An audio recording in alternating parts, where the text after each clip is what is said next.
YTN을 향한 시청자 의견이라면 모두 귀 기울여 듣고 답하는 이 시청자 톡톡 Y 시간입니다. 오늘 주목한 시청자 의견을 AI 앵커 Y온이 소개해드립니다. 지금 바로 만나보시죠. 안녕하세요. AI 앵커 Y온입니다. 오늘의 첫 번째 주제는 철도 지하화에 대한 시청자 의견을 들어봤습니다. 자세한 내용 지금 바로 보시죠.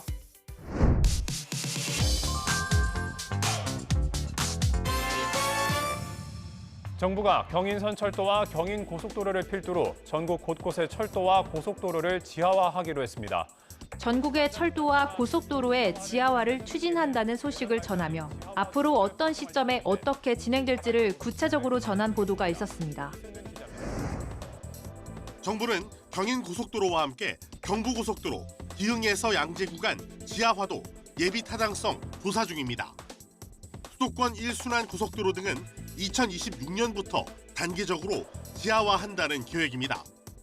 도로와 철도를 지하로 보내고 남은 지상 공간은 업무지구나 쇼핑몰, 환승센터 등으로 개발해 낙후된 도심 재생과 상권 활성화를 지원합니다.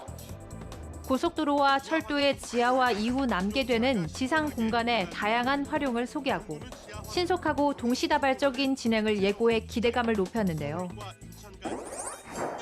전국 곳곳의 철도와 고속도로의 지하화 소식을 전하면서 사업을 추진하기까지 필요한 과제에 대한 비판적인 접근이 없고 긍정적인 측면만 부각시켜 아쉬운 보도였다는 시청자 의견이 있었습니다. 사안을 둘러싼 다양한 입장을 알 수 있도록 시청자 톡톡 Y에서 철도 지하화에 우려되는 지점에 대해 살펴봤습니다. 철도 지하화에 문제가 되는 부분은 기용과 시간입니다. 사업 착수부터 착공까지 막대한 비용과 시간을 투입해야 하고 추진 과정에서 각종 돌발 변수가 발생할 수 있어 실제 사업이 가시화되기까지 많은 어려움이 있는데요. 국비 부담을 줄이기 위해 민자 유치를 중심으로 사업을 진행하겠다고 했지만 수도권 일부 노선을 제외하면 철도 이용객 규모를 고려했을 때 사업성이 높지 않다는 지적이 나오고 있습니다. 사업이 추진되더라도 사업성과 완성도 등을 고려할 때 수도권 쏠림 현상을 가속화할 수 있다는 우려가 제기되는데요. 인구 밀도가 높아 개발 후 어느 정도 수익이 예상되는 곳은 서울을 비롯한 수도권에 다수 분포돼 있어 상대적으로 수도권 지역의 사업 속도가 빠를 전망인데 이 경우 수도권 주민들의 편의성은 더 빠르게 개선되는 반면 타 지역의 경우에는 자칫 사업 과정에서 불거진 갈등만 장기화될 수도 있다는 우려의 목소리가 있습니다. 다음으로 시청자 톡톡 Y 두 번째 주제는 스튜어드십 코드에 대한 시청자 의견을 들어봤습니다. 어떤 내용을 담고 있는지 이어서 확인해 보시죠.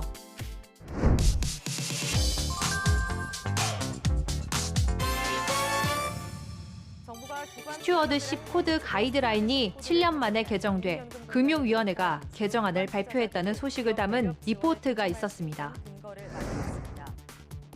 금융위원회는 어제 김소영 부위원장이 참석한 가운데 국내 주요 기관 투자자들과 간담회를 한 뒤 스튜어드십 코드 개정안을 발표했습니다. 기관 투자자들의 행동 지침인 스튜어드십 코드를 개정해 국민연금공단을 비롯한 주요 기관 투자자들이 기업 밸류업 지원에 동참할 수 있는 근거를 마련했습니다.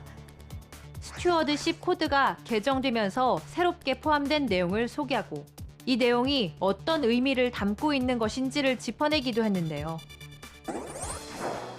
스튜어드십 코드 개정안이 발표됐다고 알리는 보도에서 기관 투자자들의 행동 지침이라고만 짤막하게 설명하고 넘어가 이해가 어려웠는데 자막 등을 통해 자세한 설명을 제시했다면 이해하는 데 도움이 됐을 거라는 시청자 의견이 있었습니다. 낯선 용어에 대한 시청자의 이해를 돕기 위해 시청자 톡톡아이에서 스튜어드십 코드의 의미를 알아봤습니다. 스튜어드십 코드는 연기금과 자산운용사 등 주요 기관 투자자들의 의결권 행사를 적극적으로 유도하기 위한 자율지침을 말합니다. 서양에서 큰 저택이나 집안일을 맡아보는 집사, 즉 스튜어드처럼 기관들도 고객 재산을 선량하게 관리해야 할 의무가 있다는 필요성에 의해 생겨난 용어인데요.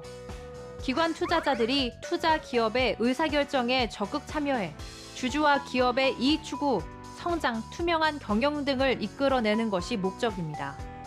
국내에서는 2016년 시행됐으며 최대 투자기관인 국민연금이 2018년 스튜어드십 코드를 도입해 투자 기업의 주주가치 제고, 대주주의 전횡 저지 등을 위해 주주권을 행사하고 있습니다. 마지막으로 오늘 시청자 톡톡 Y 세 번째 주제는 사과 가격 폭등에 대한 시청자 의견을 들어봤습니다. 이어지는 내용도 지금 바로 만나보시죠.